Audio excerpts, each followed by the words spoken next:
الرحيم الحمد لله رب العالمين والصلاة والسلام على سيدنا محمد أشرف الخلق وسيد المرسلين وعلى آله وصحبه أجمعين.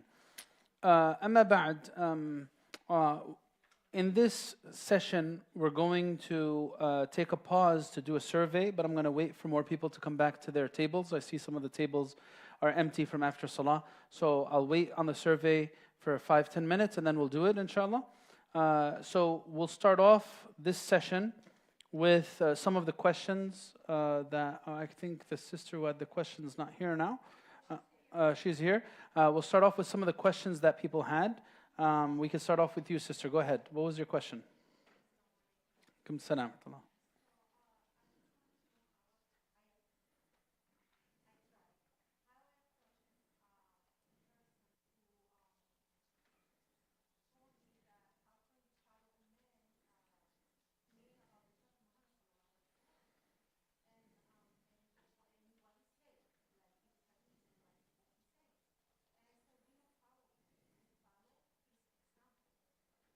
Okay.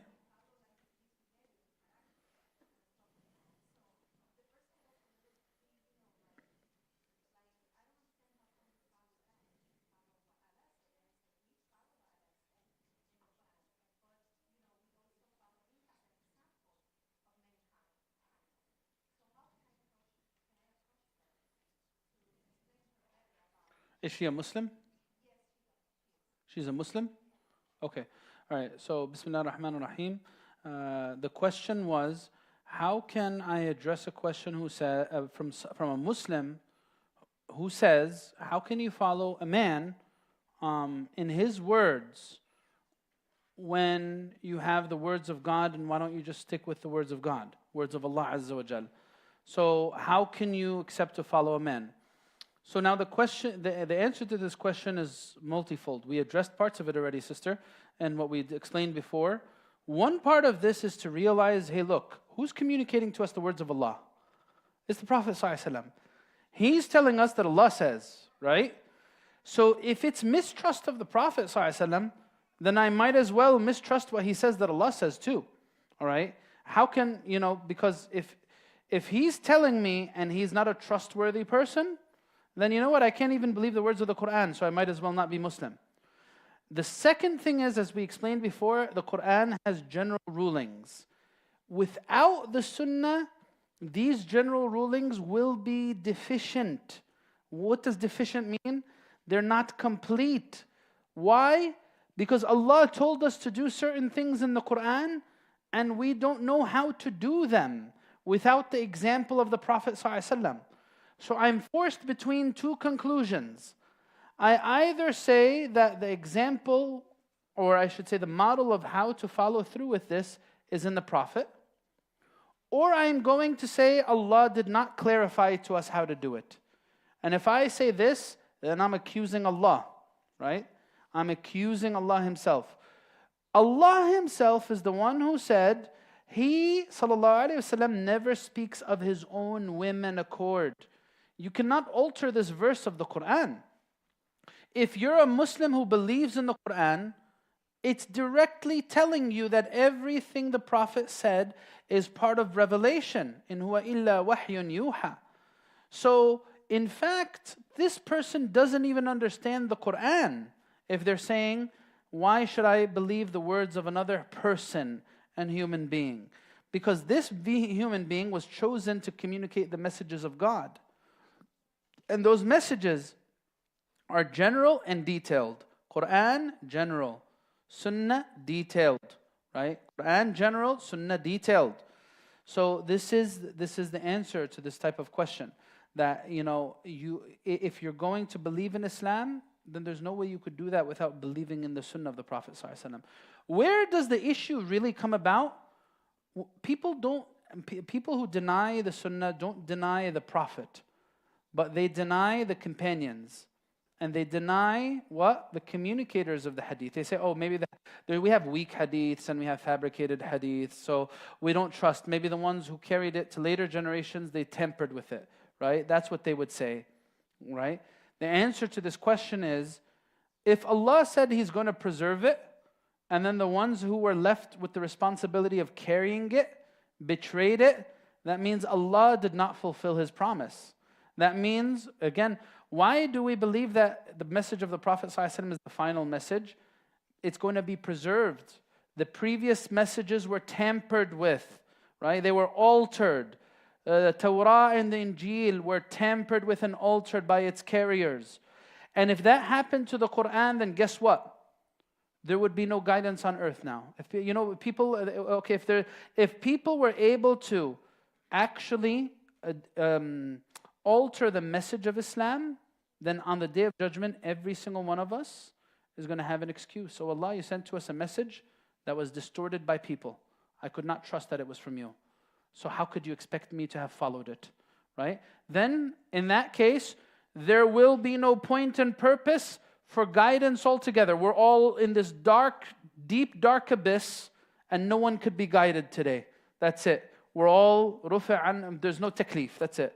Now, if the message of Muhammad ﷺ was tampered with, that would be the problem. So, now how can we trust the companions? Maybe they erred. That was one of the questions that came here. It was one of the questions that came here. Well, we're not telling you to trust an individual companion.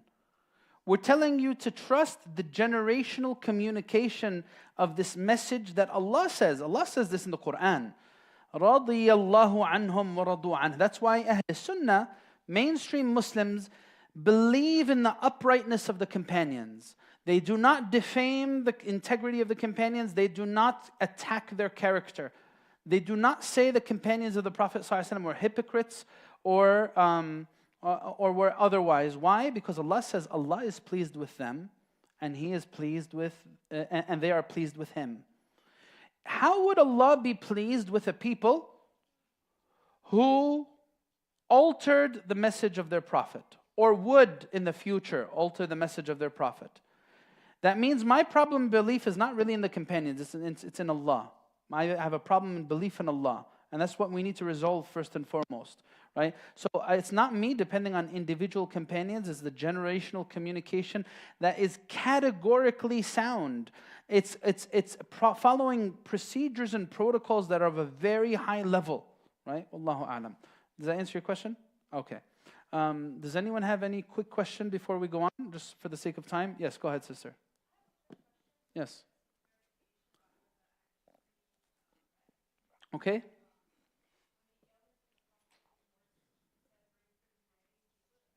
Yes. He didn't? All right, so Jazakallah khair for this question. This is actually something that is debated by scholars. There's differing views on it. Did the Prophet ﷺ learn how to read and write before he passed away? Some scholars say yes. Why? Because they say that the miracle, in order for it to be established, it was sufficient that the Prophet ﷺ was ummi and unlettered until the message was brought to people. After they realized the miracle of the Quran, they knew that this could not be from Muhammad.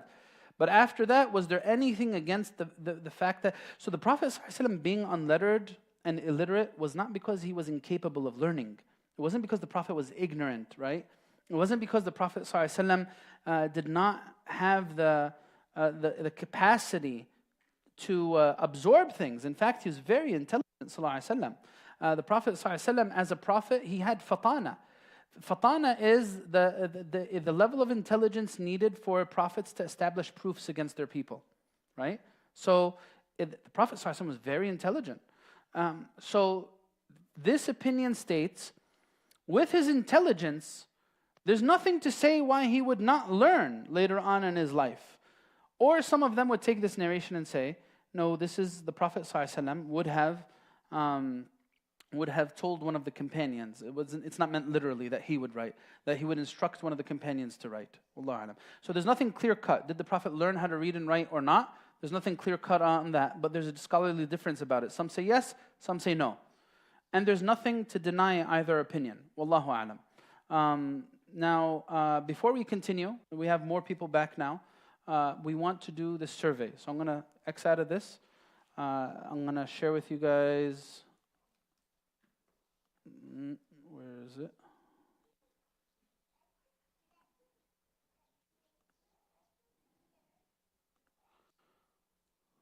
Okay. All right, I do not know where the link went. Maybe I accidentally X'd out of it. But the point is here, we have a survey that was, are all of you guys in the group? Is everyone here in the group? Yes? Anyone not in the group? If you look at the group, there was a survey shared. If you could please take a look at it. You did it already? MashaAllah, you're ahead of the curve. So if you look at the survey, if you open it up, this is a critical survey for us to hear from you guys. We want to understand a little bit about your demographics, just so we know who's attending the classes. And we want to know your feedback for today about, how you were able to digest the information. Was it difficult? Was it easy? Was it fast? Was it slow? Whatever it is. Did you find the schedule of the day appropriate and well managed? Were the materials and handouts helpful? What do you think could be improved? This is going to be an anonymous survey. Is there anything else you would like to share about your experience or any suggestions? Then, like I said, this survey is the first of many, inshallah. Allahumma salli Muhammad. This intensive is the first of many, inshallah. If Allah enables us, my hope is that we could make this a culture in our community, that we're going to ground ourselves in Islamic knowledge, learn a lot, and this is going to be a pathway for us to grow in our iman. Okay? So I want everyone to please take a chance to do the survey. What topic would you be interested in for the next one-day intensive? I'm hoping to do one in February. We want to do another one before Ramadan, so we'll do another one-day intensive in February. So those are some subjects that you could possibly pick from. Purification of the soul, a subject in tazkiyah, yani. A fiqh of inheritance. I've also given this as a course before. It's like it's close to 200 slide PowerPoint about the details of fiqh of inheritance. How to break it down, how to understand each portion that's deserving of what. I think it's a nice course to take, fiqh of inheritance. Tafsir, what would we do for that? That would be us taking a surah or two and spending a whole day and going over its meaning. So that would be, the stations of the hereafter. That would be like a series on the hereafter, starting from the signs of the Day of Judgment to death to, the signs of the hour to the death and the experience of the grave, and then the Day of Judgment and Jannah and Nar. That could be one-day series, or if you have another one, please suggest it as well. When do you think is the most convenient for a future one-day intensive? The Thanksgiving weekend, like we have this time, or the winter break, or sometime during the summer, or a non-vacation weekend, like on an average typical weekend that's not winter break or summer break or just a regular Sunday during the year. Do you prefer that? Because sometimes on vacation weekends, people take off, they want to go on some trips or travels or whatever it is. Which day works best, Saturday, Sunday, or both days work fine for you? So please fill this out. If you haven't filled it out yet, as I'm talking, I hope that you're filling it out, inshaAllah ta'ala. Jazakumullah khair. We want everyone's feedback as much as possible. That way we could make sound decisions for the future, inshaAllah. Okay?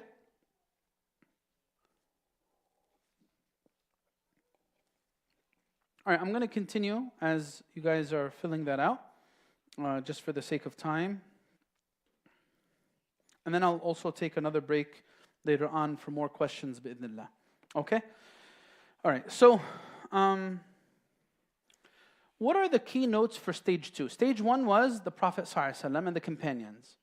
Stage 2, the companions, and the stage 3 would be the successors. What are the key notes? First off, compilation of the Quran during the reign of Abu Bakr. Then a period of great expansion starting during the time of Abu Bakr until there's an error here. A period of great expansion starting during the time of Umar, not Abu Bakr. You could correct that in your notes. Starting from the time of Umar, because Abu Bakr, his role was keeping the ummah together. His role was, Abu Bakr was keeping the ummah together. So it was maintaining unity. During the time of Umar, this is where the expansions started. And it continued until halfway through the Khilafah of Uthman. The time of great political strife during the second half of Uthman's reign and the reign of Sayyidina Ali. Implementation of Shura happened during this time, especially during the reign of Abu Bakr and Umar. For this reason, Umar didn't allow the elder companions to leave Medina.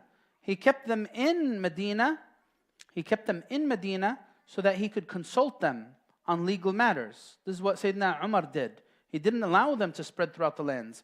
But then during the time of Uthman, it became difficult to have consensus because the companions spread throughout the land, and communication, of course, was much more difficult during that time. Okay? Fabrication of hadith was non-existent during this stage. What's fabrication of hadith? Making up a hadith, saying that the Prophet said this and he didn't. We have no evidence of this. We have evidence of this. What's the greatest thing that inspires hope and trust in this reality? What? Later on, we have books, compilations of books that collected all fabricated hadith. I'm talking about volumes of works. One of them is by Ibn al-Jawzi himself, Al-Mawdu'at. He gathered a book on all fabricated hadiths. And Bukhari, Sayyidina Imam Bukhari, radiallahu anhu, part of his greatness was that he memorized the authentic and the fabricated. And he was actually able to pinpoint with brilliant precision every fabricated hadith that was presented to him. Right? So this is something that inspires confidence. When there was fabrication of hadith, the scholars were the first to spot it. During the time of the companions, there was no fabrication of hadith. We don't have any evidence of it. Someone wants to claim it, bring your evidence. All right. We were saying this before Salah. The companions, they were very precautious in their narrations. The first thing they did was they didn't narrate much because they feared being mistaken or forgetful, and hence essentially lying in transmission, because they knew the Prophet ﷺ said what? مَنْ كَذَبَ عَلَيَّ مُتَعَمِّدًا فَلْيَتَبَوَّأْ مَقْعَدَهُ مِنَ النَّارِ. Whoever intentionally lies on my account, let him take his seat in the fire. Let him look at his seat in hellfire. Right? So that's why they did not narrate much. And because they were focused on the Quran. Okay? Now, among the companions, who narrated most? Sayyidina Abu Hurairah. You see it right there. Abu Hurairah, he narrated 5,374 hadiths. Who were the top 5? You see them listed. Number 2 was Abdullah ibn Umar. Number 3, Anas ibn Malik. Number 4, Sayyida Aisha. Number 5, Sayyidina Abdullah ibn Abbas. Right? Who is credited with compiling the Quran? We already mentioned that. Who are the rightly guided khulafa? We already mentioned this. And here it gives you the time frame for each one of them. 2 years, 3 months. Umar, 10 years, 5.5. Uthman, 12 years. Sayyidina Ali, 4 years and 9 months. And then some add Al-Hasan ibn Ali as the 5th rightly guided Khalifa because he was a Khalifa for 6 months. And then he relinquished his rule to unite the Ummah. This is something that we know historically. The Prophet ﷺ said about Sayyidina Al-Hasan ibn Ali, his grandson, he said, إِنَّ ابْنِي هَذَا سَيِّد وَلَعَلَّ اللَّهِ يُصْلِحُ بِهِ بَيْنَ طَائِفَتَيْنِ عَظِيمَتَيْنِ مِنَ الْمُسْلِمِينَ. My son here, his grandson, is a Sayyid, is a leader. And perhaps Allah will use him to unite between 2 large bodies of the Muslims. Right? So Sayyidina Al-Hasan was Khalifa for 6 months, and then he relinquished his rule to unite the Ummah. Okay? Now, what else? The companions were very precautious in accepting narrations. There's actually a funny story about this. So, minimal narration, we spoke about it. What about precaution in accepting hadith? Sayyidina Abu Musa al-Ash'ari came to the doorstep of Sayyidina Umar ibn al-Khattab. And he knocked on the door 3 times. And when there was no answer, he began retreating away and leaving. So what? Sayyidina Umar then came out and he saw he almost left. So he called Abu Musa back. Where are you going? Why'd you leave so fast? So then Sayyidina Abu Musa al-Ash'ari said to him, I heard the Prophet ﷺ say, if one of you seeks permission 3 times and is not granted, then he should turn away and leave. This is about coming to the door. So what did Sayyidina Umar do? He said, you're going to bring me another witness to this hadith, or else I'm going to hold you accountable. Because Sayyidina Umar, again, he did not allow, during his khilafah, he did not allow the companions to step out of line. He warned them, don't narrate too much hadith. Be very careful in what you communicate from the deen, because you don't want to lie. You don't want to be forgetful. The only one who did not listen to this, Sayyidina Abu Hurairah. Why? The Sayyidina Abu Hurairah, he was blessed with brilliant memory. The Prophet ﷺ made dua for him, that he be given a vast amount of memory. And he was given this vast amount of memory, and he would say hadiths very openly during the time of Sayyidina Umar. So Sayyidina Abu Musa al-Ash'ari got so worried. Now he was going to be punished by Sayyidina Umar. He went back to the gathering and he said, this happened.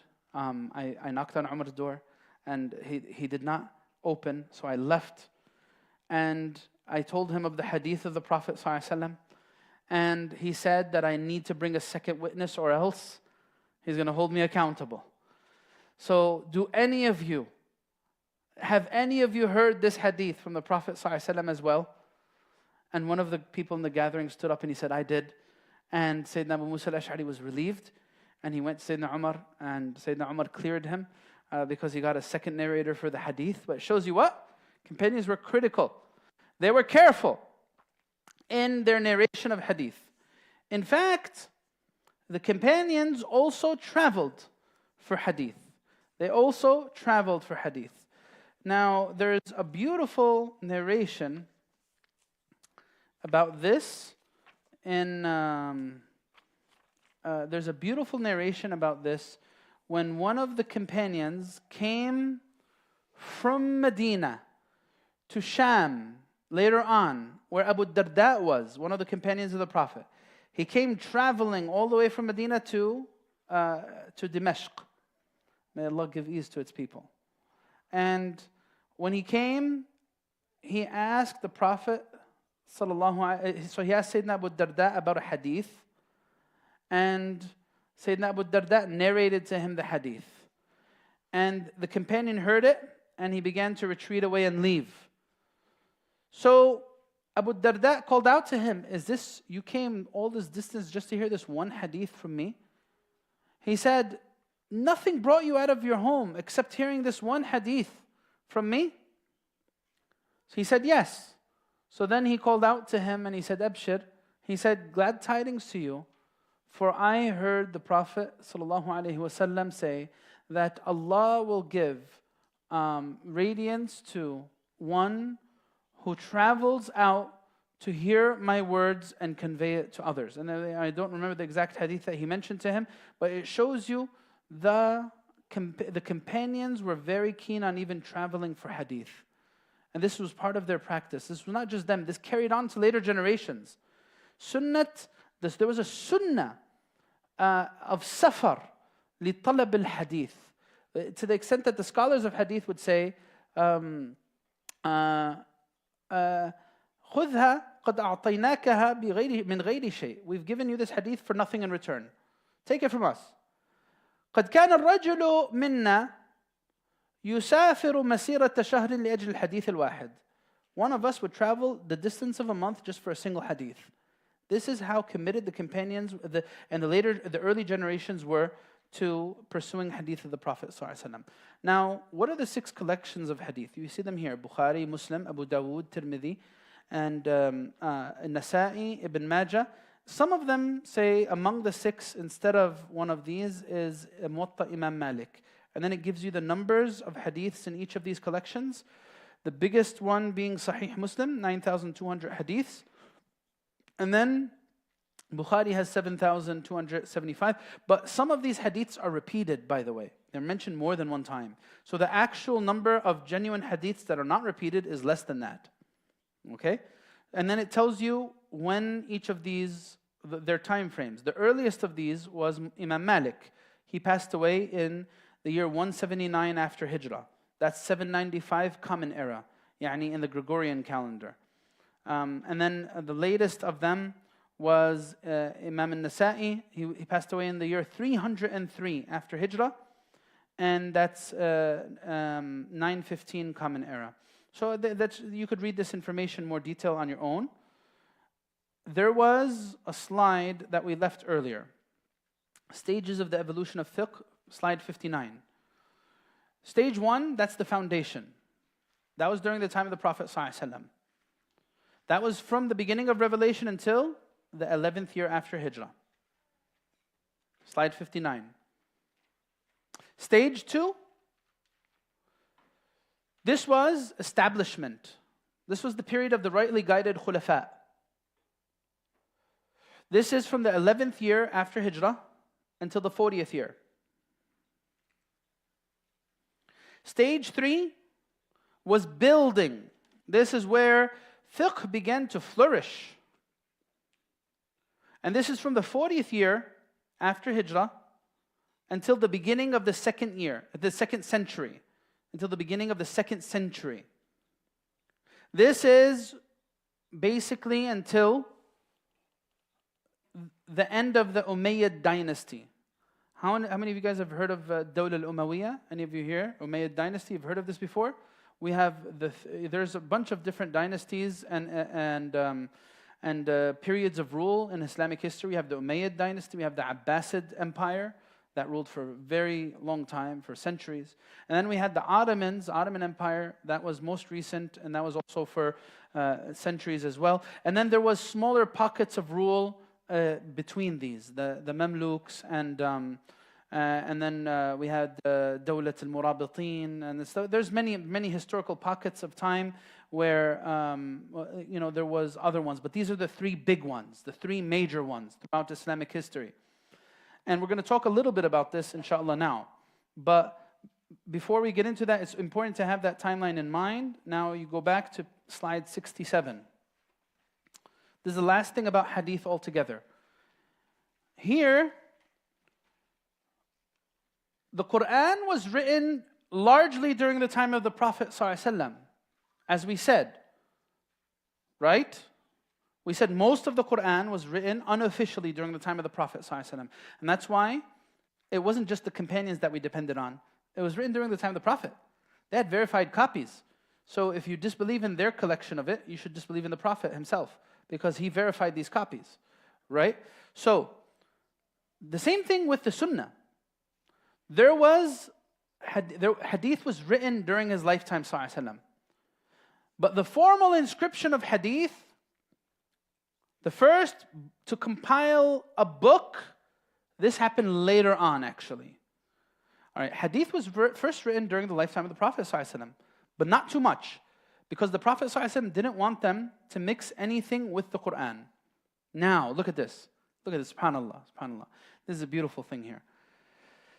Sayyidina Umar was the first to consider compiling the Sunnah, but he opted out so people could focus on the Quran.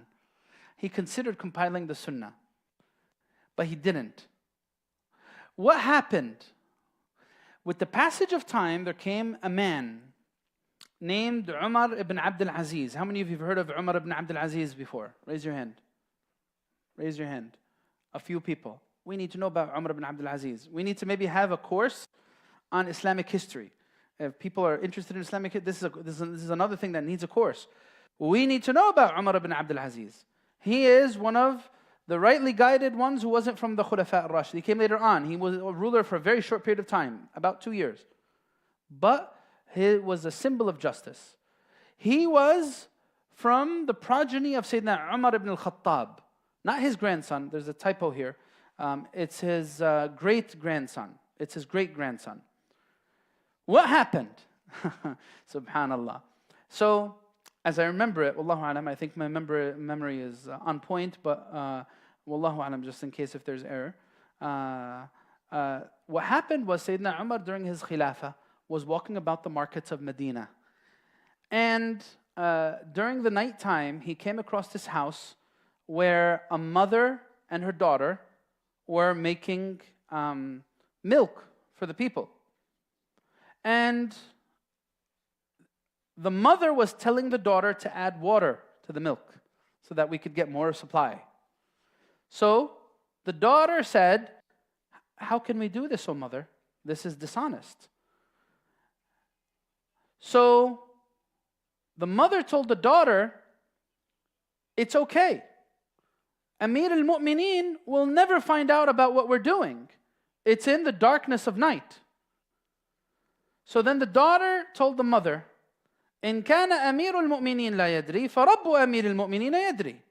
If Amir al-Mu'mineen doesn't know, Umar, by the way, Amir al-Mu'mineen, leader of the faithful, this is a title that was later given to all the khulafa after Umar. He's the first one to have this title. This title, Amir al-Mu'mineen, leader of the faithful, first given to Umar, then after that, the khulafa were given this title as an honorific.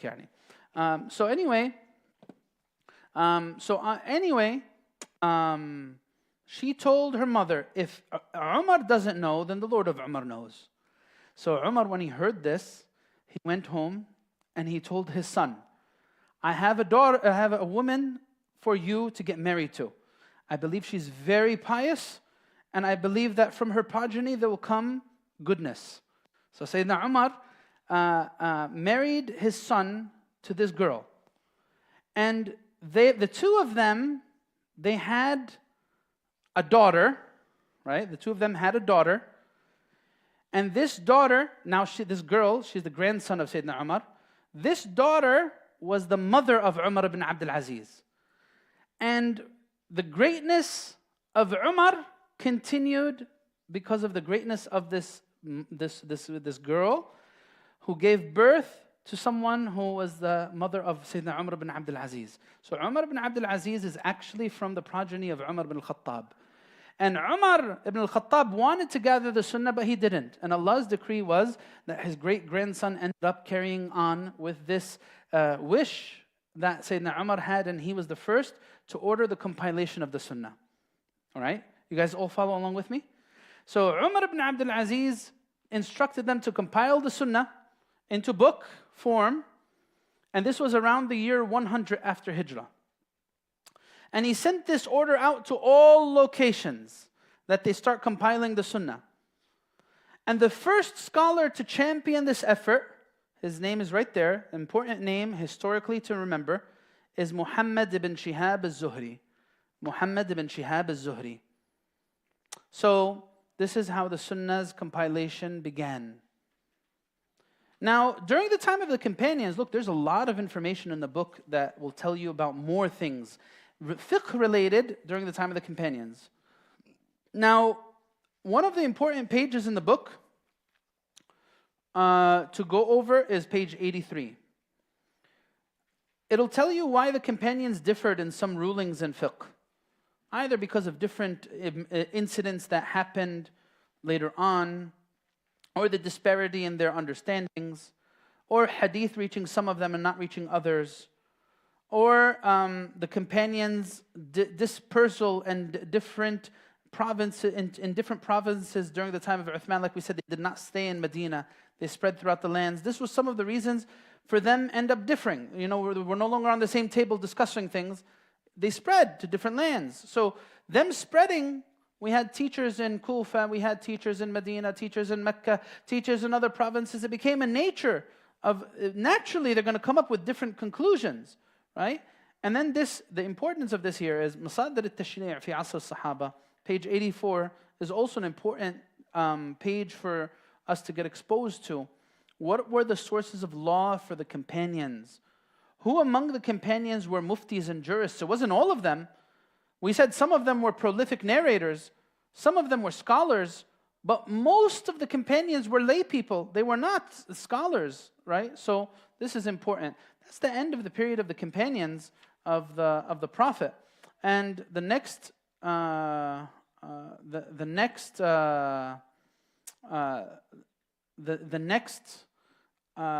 stage is about the stage of the successors, the stage of the tabi'een. Okay. Now, when we're going to go through this stage, inshallah, I'll continue on for another 10 minutes and then we'll take another pause. When we're going to go through this third stage, This third stage is going to introduce us to a bunch of new things. Now the tabi'een. All right. So what defines a companion? Just so before we leave this, just so I know, who are the companions? What defines a companion? Does anyone know what defines a companion? Who are the companions? Okay, those who saw the Prophet sallallahu alaihi wasallam. That's one component in the definition. It's not the full definition. They say, okay, that's a second one. Those who saw the Prophet, because Abu Jahl saw the Prophet, right? Those who saw the Prophet sallallahu alaihi wasallam. Number 2 is in a state of iman. Why? What about him? Yeah, so then let's say those who met the Prophet ﷺ, to be more comprehensive, as believers, during his lifetime, ﷺ, so if someone came to the Prophet ﷺ's janazah and saw the Prophet after he left this dunya, would he be a companion? No, he would not. During his lifetime, and they passed away as a Muslim. Even if for a portion of this time they left Islam. وَلَوْ تَخَلَّلَ ذَلِكَ رِدَّ, as they say.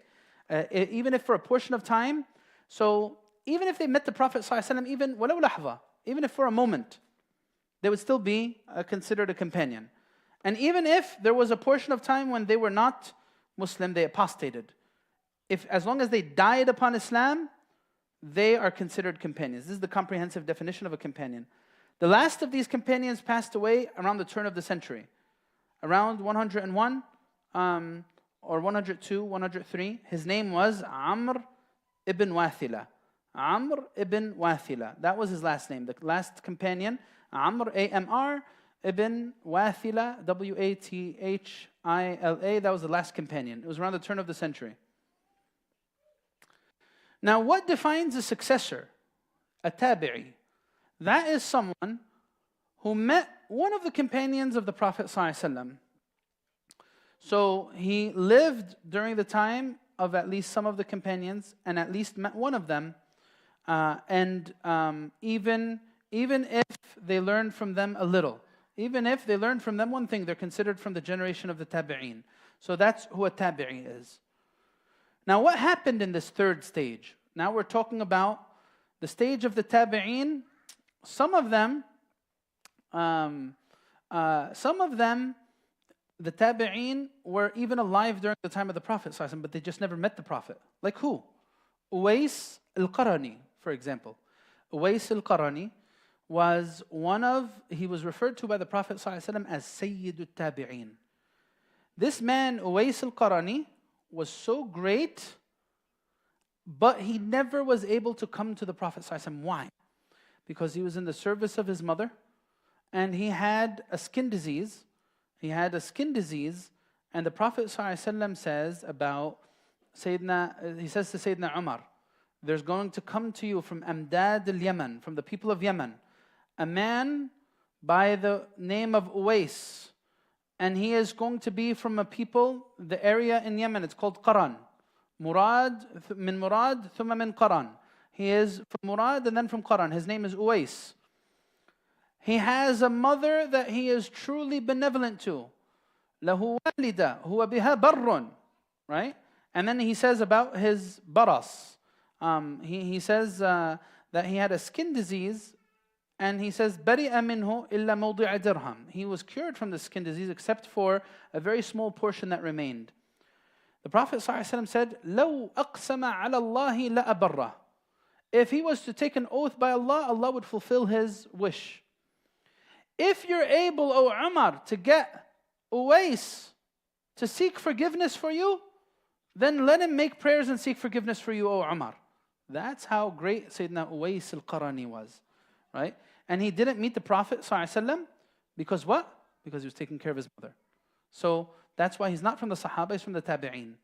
So the Tabi'een, their generation started early on. But it continued to grow as the generation of the companions expanded. Especially, so we have some of these Tabi'een who are Kibar al-Tabi'een, the most eminent and prominent among them, the elders among them. And then we have Sigar al-Tabi'een, the one that are in the latter generation of the Tabi'een. All of this is taken into consideration. Notes on this third stage. Look at the slide here. The division of the Ummah. There was emergence of two sects, the Khawarij and the Shia. These came out towards the end of the Khilafah Rashida, these two groups. Deviation of the Umayyad Khulafa. Now we have something new in Islam, the establishment of hereditary kingship, right? Inherited rule. This was not the sunnah of the Prophet ﷺ. By the forced acceptance of Yazid as crown prince. Yazid was not a companion.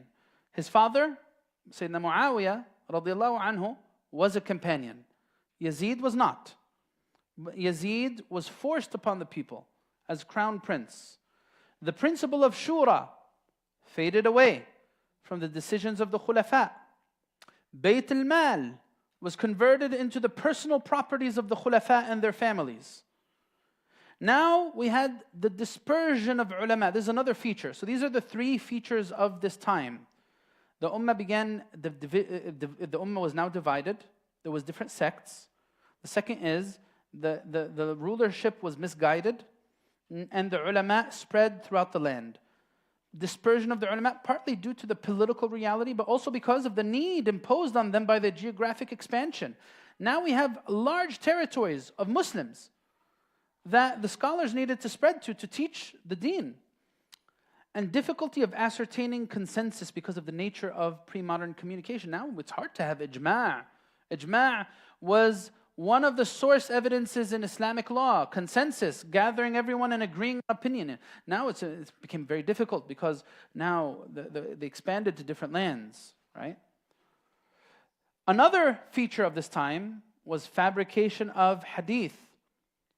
Why were hadith fabricated? Why? It gives you reasons here. Why on earth would someone make up a hadith?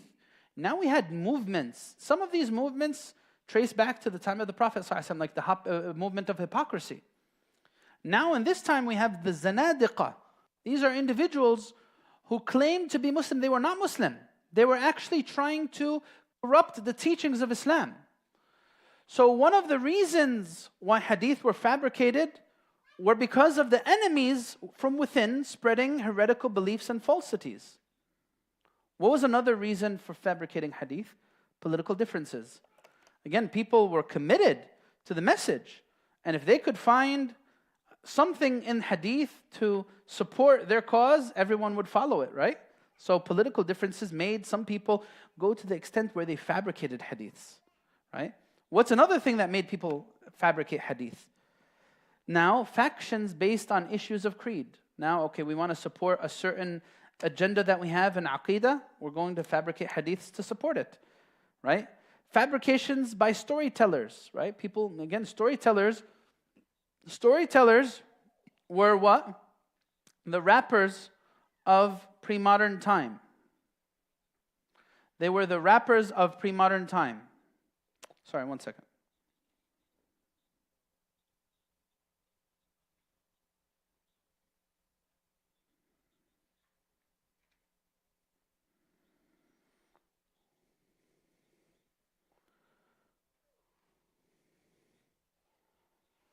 All right, so the fabrication by storytellers to entice people to listen to them. All right, I'm going to make things up. That's going to make people want to listen to. I'm going to spice things up. I'm going to bring something new that no one else knows about. And then also, fabrications by ignorant ascetics, right? So in order to encourage people to do good things, what are ascetics? Zuhad, yani. There were people who wanted to encourage people to do acts of worship. What did they do? So they say, all right, maybe we'll make up a hadith for a good reason. They had a good intention. We'll make up a hadith to encourage people to do certain good, virtuous acts of deeds so that they want to get the reward, right? So they fabricated hadiths. So these are reasons for fabrication of hadith. All right, the other thing that happened, all right, well, this actually now is going to take us closer. The other thing that started developing was this whole idea of Ahl al-Hadith and Ahl al-Ra'i. We're going to take our 5-minute pause soon, inshallah. All right, so Ahl al-Hadith, we already introduced this. This started during the time of the companions. And it continued to develop. People who are committed to the word and the letter of the law that manifested in the likes of Abdullah ibn Umar. And Imam Malik later on became Imam Dar al-Hijrah, the Imam of Medina. And that's where Ahl al-Hadith were based out of. Ahl al-Ra'i, the people of opinion.